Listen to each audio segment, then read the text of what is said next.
Hey, I'd like to welcome you to another episode of Mission Matters. My name is Adam Torres, and if you'd like to be a member of our community, head on over to missionmatters.com/community to apply. All right, so today I have a very special episode. We're welcoming back onto the show Jason Kennedy, who is the president and CTO over at Trackside Systems. And I'm proud to announce and say an author in our most recently released Mission Matters Business Leaders Edition best-selling series. Hey, Jason, first off, I just want to say welcome back to the show. Yeah, thanks. Glad to be back. All right, Jason. So we got a lot to cover today. Of course, we're going to talk about the book and what you wrote. So Modernize or Die, 8 Principles for Doing Business the Way Your Customers Want. So we'll get into that. Of course, we're going to talk about Trackside Systems and the updates you have going there. I know you guys are growing like crazy. And then also we got a little surprise too for the audience, but we'll save that for the end. But we'll start this episode the way that we start them all, with what we like to call our Mission Matters Minute. So Jason, we at Mission Matters, we amplify stories for entrepreneurs, executives, and experts. That's our mission. Jason, what mission matters to you? Well, modernizing motorsports is our mission, and we try to provide all the technology and tools that racetracks need to grow and thrive. It's a great story, and it's one when I think about, we talk about user experience a lot when we're talking about whether it's apps or online or other things. And what you're doing is you're really creating a new user experience for many of the race car fans out there, motorsport fans out there, and we'll talk about what that looks like as well. But I don't want to assume that maybe some of our newer audience or listeners caught some of our previous work together. So maybe just start in the beginning. Like, how did you get started as an entrepreneur? So like a lot of entrepreneurs, I kind of fell into it, and it all started for me in the early 2000s. I was part of a car club that started having some events at racetracks, and there was a gentleman named Bob who organized those events, and kind of reached a point with his family life that he couldn't really do it anymore. And so I stepped up, volunteered to start organizing events. And next thing you know, we went from 1 or 2 events a year to 10 to 20 to 30 to 40. And as as the time kept going on, it became a lot to manage. So we built this little system for ourselves to help make things more efficient, organize our data and all of that, called Trackside, which we never intended to have as a product that we would be selling. But then enough people kept asking us about it, where do we get our software and can they buy it? And for the longest time we said no, until we finally said, you know what, we need to start saying yes. How did you know that this was going to be a business for you? Because I feel like, you hear some of these stories, I would argue, I don't know, maybe it was in the hobby or side hustle or side gig space for a long time with you, as you mentioned. And then at some point, like, you cut the cord to the day to day and you went full time. Like, how did you know? Well, and that's an important question for all the entrepreneurs out there, because I know there's a lot of people that go through a side hustle and they want to make it their full-time thing with their passion. And for me, it was a big leap. And I recently read a book from someone I look up to, Matt Higgins, and his whole theme was burn the boats. And sometimes you have to go all in on something and go for it. And that's what I did in 2019 and haven't looked back since. Yeah. And easier said than done, like burning the boats, going all in, and that thing that I feel like, shoot, I'm still thinking, Jason, is Mission Matters, like, am I supposed to be doing all these interviews? Like, I'm 6,000 interviews in and I'm like, man, it's still a big commitment, and it's still a lot. And it's one of those things where you have to make that. Every day you walk outside the house or sit in front of your desk if you're working at home, whatever, you have to make that commitment, and you basically have to say yes to the job every day, in my opinion, as an entrepreneur. What keeps you strong and motivated and going when the times gets tough? Because I know every entrepreneur has the ups and downs. Sure. And a lot of what you're talking about is imposter syndrome, and a lot of entrepreneurs have it. I still get it. It's, and I think ultimately you just have to say you're where you're meant to be. And You just have to have faith in that. And, it's not always easy in a day job either. So everyone, wants to look at the lifestyle of entrepreneurship, of all the fancy cars and yachts and Hmm. houses and all that. And it's really not that at all. Yeah. That's kind of a internet sensation type of thing. But just what keeps me going is the fact that it's something I own. It's something that I've committed myself to, and I can't let my customers down. So I don't have a boss anymore, but my customers are my boss. So I just, what keeps me motivated is making them happy. Yeah, it's weird. I think we're kind of cut from the same cloth on that one. It's like I always use the analogy. I'm like, I'm on this train, and it's not like I get to just step off, because there's a lot of people depending on me, whether it's my clients, my authors, my podcast hosts, like the people that we interview that give us their time to come on the shows. Like, there's a lot of people depending on you, so you don't get to just kind of step off that train. Absolutely. Yeah. Um, well, let's get a little bit into, before we get into Modernize or Die, I want to talk a little bit more about Trackside Systems, because I think that'll kind of set the stage for, some of the things that you wrote. So maybe tell us a little bit about some of the challenges you've seen in the industry that you sought to help alleviate some of the problems and challenges for your clients. One thing that's kind of unique about motorsports is somehow, um, as other industries have gone on to modernize and do things digitally, motorsports just sort of didn't. And I don't know if it's because the right solutions weren't there in order to do it, which is the gap that we're filling now, Mm-hmm. or what the case was. But at any rate, the real problem is inefficiency of how motorsports events are run, because in many cases they're still being done the way they were in the 1960s. Wow. And it's just show up at the gate and have your cash ready, and we're going to hand you some papers, and off you go. But that process takes forever. It's very inefficient. So our number one goal with any customer is to make their front gate operation as fast and as streamlined as possible. Mm-hmm. And part of that is encouraging customers to buy tickets and register for events online.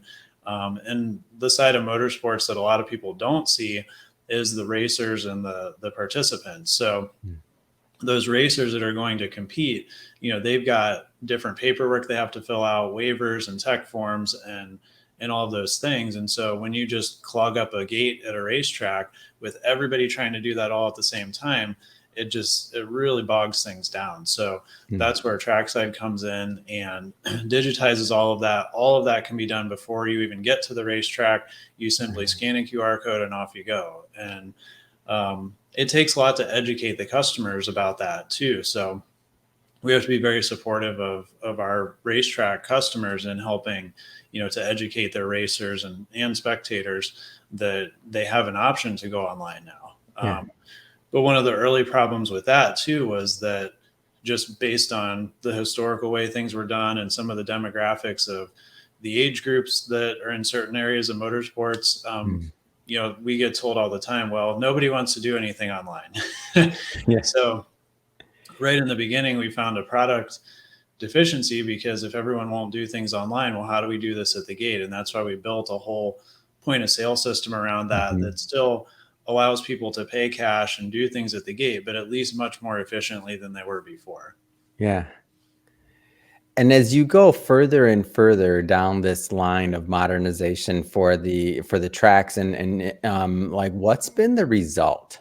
Because I feel like sometimes, and I'll pick on myself, like sometimes I don't, as a business owner, I don't know what I don't know. So I'm guessing that I'm probably saying, well, some things don't work like that only because, and this is the kiss of death, right? We've always done things this way, or we've tried that before and it didn't work. And we're not like, we have this crystal ball, right? Like, that things don't change. So when you told me that, I'm probably thinking to myself, like, I bet you there was a tipping point at some point when people did start and do start doing things online. Like, what's been the result? I'm just curious. So that can vary dramatically in different areas Yeah. of the country and the demographics associated with that and everything. But, by and large, once the racers and fans realize that they have an option to go online, Yeah. most track owners are surprised at how many people are willing to do that. And Hmm. I think that the reason for that is literally everywhere else around you in the world has an option to buy something online before you Hmm. go somewhere. Whether Yeah. that's concert tickets, airline tickets. I mean, you can't just show up at a concert and expect to get in. You can't show up at an airport and think you're just going to buy a ticket and go somewhere. It doesn't work Yeah. that way anymore. So, Yeah.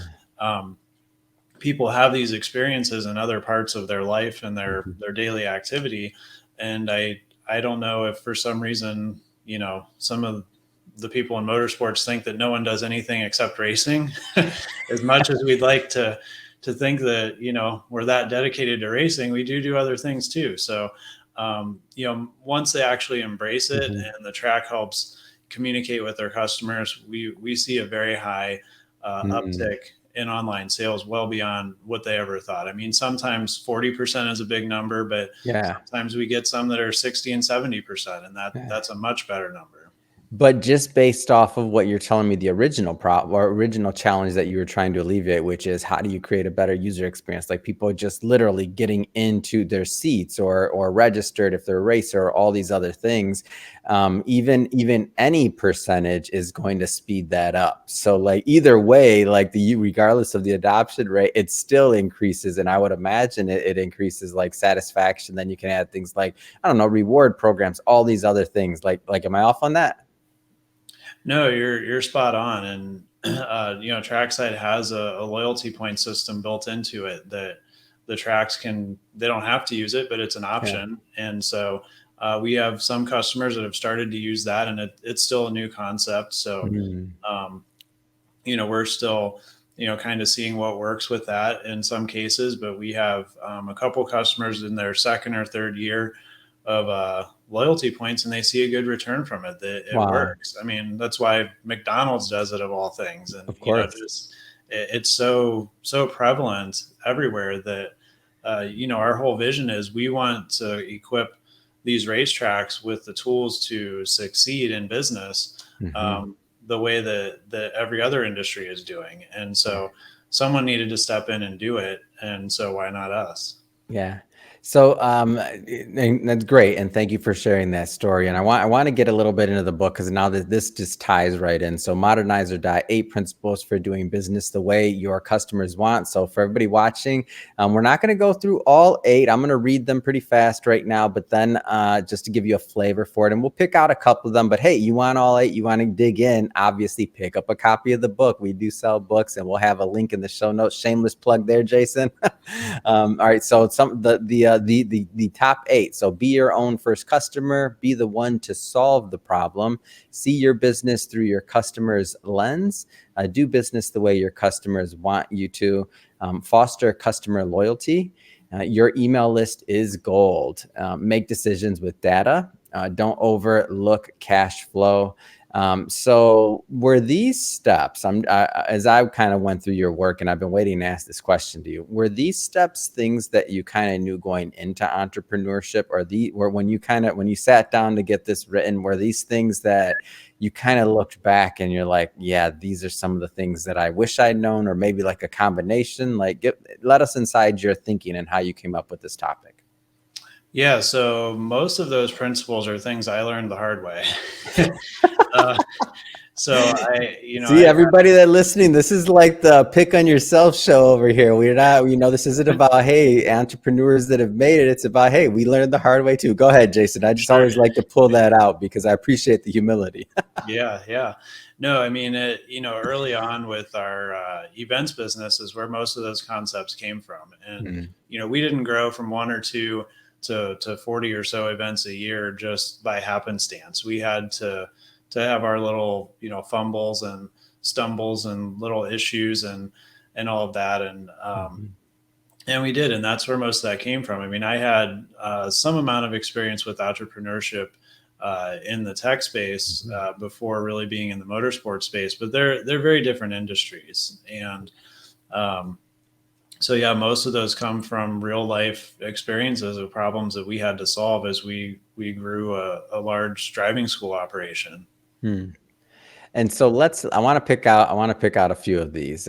Be your own first customer. So let me into that one. Yeah. So when we were deciding to take Trackside to market, obviously we built it as an internal tool for auto interest, and that proved to be more valuable than we ever could have imagined. Because Mm, I think, especially for tech startups, one of the big challenges is how do you get that first proof of concept and that first customer mhm. that's willing to try your product and accept the quirks and issues that are going to come from a first generation product, right? Yeah. So in our case, we were able to be our own first customer, and I think there are opportunities to do that in Mhm. different capacities in different industries. But we developed an incredibly deep understanding of the needs of a motorsports organization by Mm, being one and by building a system around that. Um, if we weren't in the motorsports space, and a lot of our competitors are not, yeah. it shows in the product. The fitness for purpose of the product really, really shines through, and it makes it a much easier sell, and it makes it go much more smoothly for your first real customers. That's a lot like as we are building Mission Matters. And when we were doing those initial books, the reason why we did the initial books was to promote and to bring together our community into those books. And it really was just a promotion tool for Mission Matters in the beginning. And that's what we thought it always would be. But we were really testing the product. And especially that first book, man, that was we thought it was going to be a couple months in, a year and a half later, I think it took us to do it. But we were, working out the kinks of the product and everything else, and which made it all different going forward. Because again, we were thinking we were able to design it around our needs and what we'd want, and then we knew how our clients would also be as well. So I can definitely empathize on that one. And so looking at that, I mean, this one, we're going to take these out of order, of course, but making decisions with data. So now you have, just to kind of continue the narrative. So now you have all of this deep understanding. Obviously, there's never a point where you stop trying to make it better. That's a given. But you have this deep understanding, like you have all this data, like what's next in your process? So using data is not a new concept in business, but it's one that's been difficult because Mhm. if you don't have a system that's capturing the right data points in your business, it's very hard to make data driven decisions, obviously.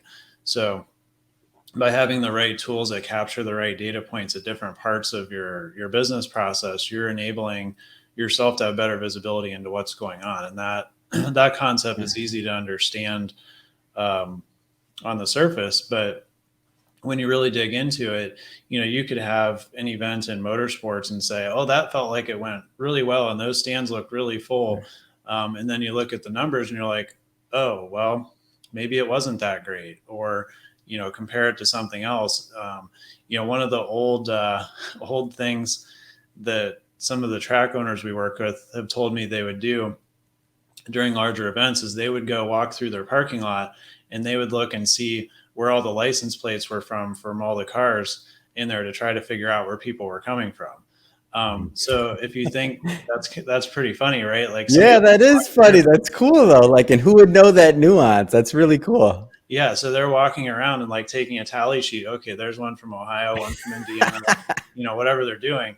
And if you use a system like Trackside, you just instantly have that at your fingertips. Nobody has to go Wow. do that. Nobody has to go miscount something or say, "Oh, it's too hot out here. I don't feel like walking through all these cars." Or, did 10 people come in this van or did one person come in this van? Yeah. There's so much error that can come from that. Or if it was a rental car or whatever. But with Trackside, you have the real data of where people are coming from. So when you're trying to make decisions of Mhm. where should I buy advertising or how do I make marketing decisions and things like that, you have real data to work with, and it's Yeah. not this flawed, kind of anecdotal sort of stuff. Yeah. It's great.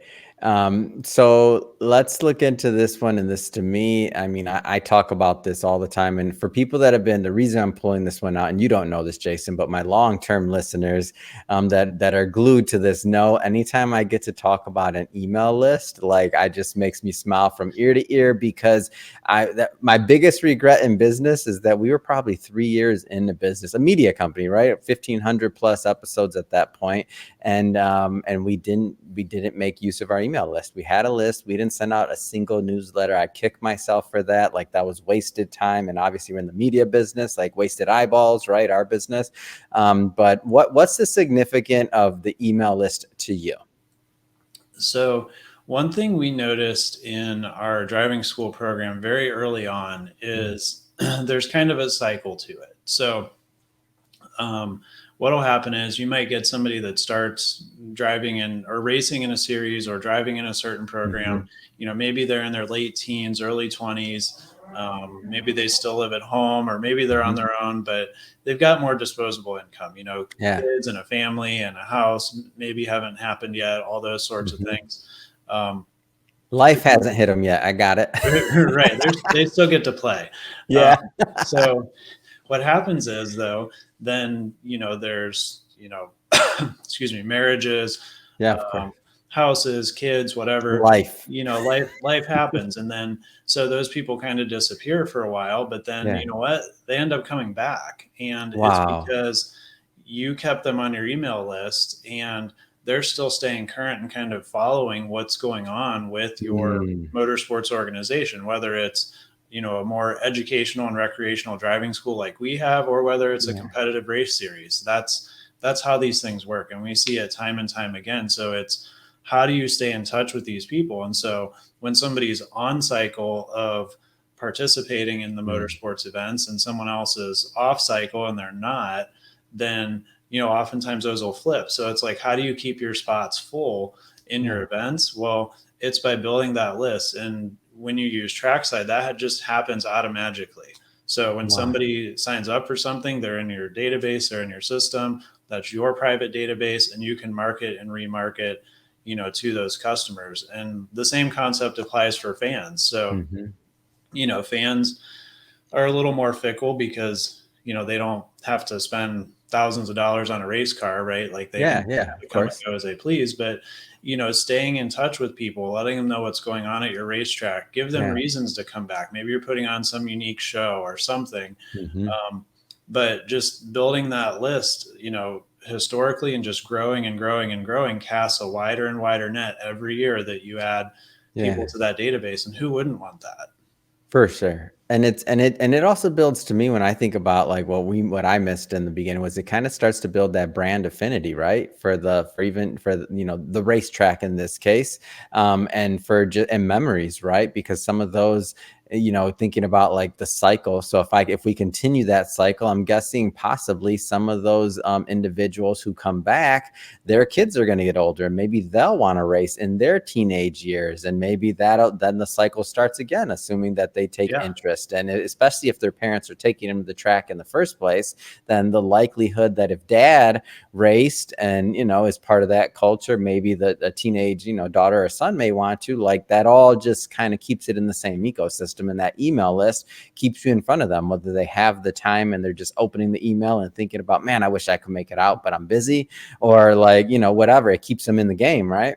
Right. Yeah. And layered on top of that, in motorsports, a key part of the business model is sponsorships and partnerships, right? So the bigger your database of eyes on your track and your content, the more you have to offer a partner that may come along too. So you can tell them, hey, we've got this many people that we can reach digitally in addition to people at the track.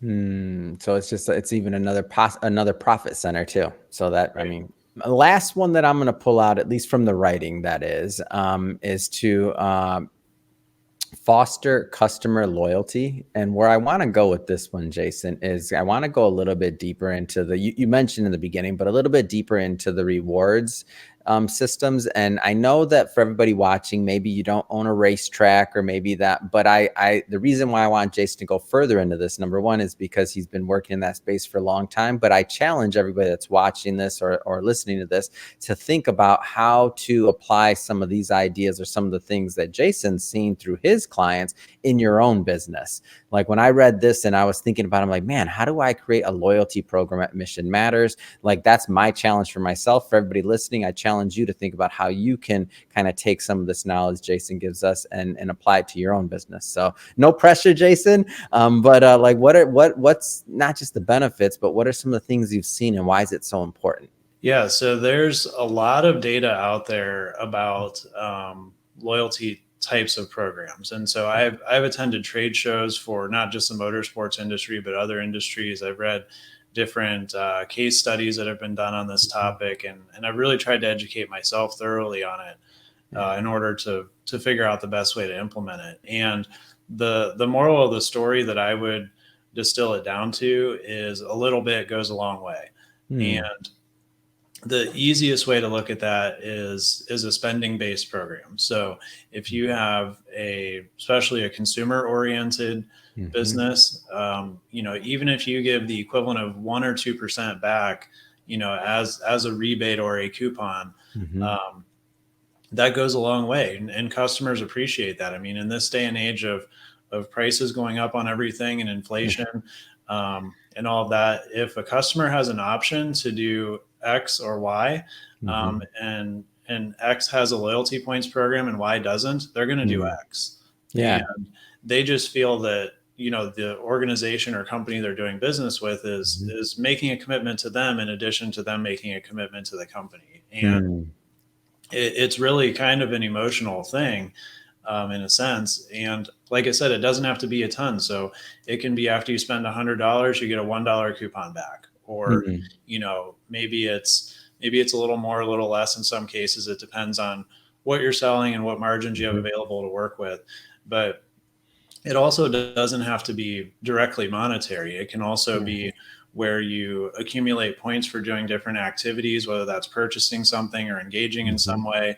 And then maybe there's prizes available. It could be entries in a drawing. It could be free product. It could be gift cards. It could be any number of different things. But, just don't underestimate, that doing something is better than nothing, I guess is what I would say. So even if you think you can't really afford to do much in a loyalty program, that's okay. It doesn't have to be a ton.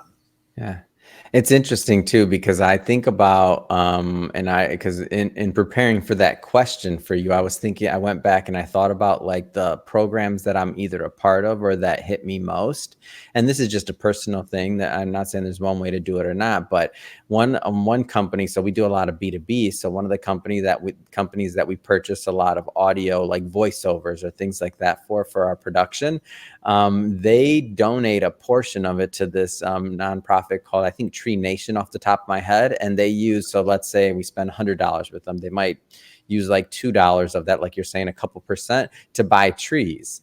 And so there is actually a Mission Matters forest out there, and we have like trees that are named and that we see when they get planted and things like that. And that adds it. So now every time I do business with that company, if I have to, exactly like you said, if I have to choose between one company and another, all things being equal, assuming the products are similar and, pretty good, and they're delivering on their promise, I'm going to plant a tree all day long.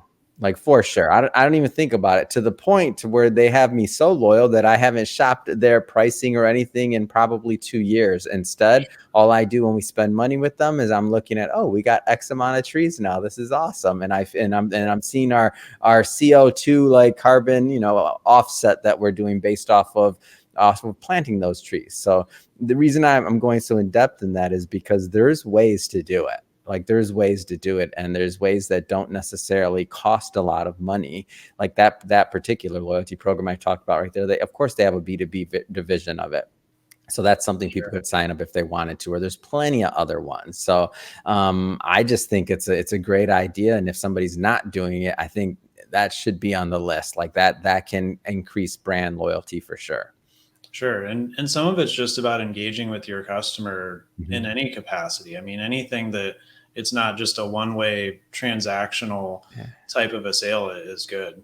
Well, Jason, I just have to say, it has been great having you back on the show, and getting into this. Are we going to, spoil it a little bit, the project we've been working on a bit? What do you think? I'm in if you are. I don't know why we wouldn't. Come on.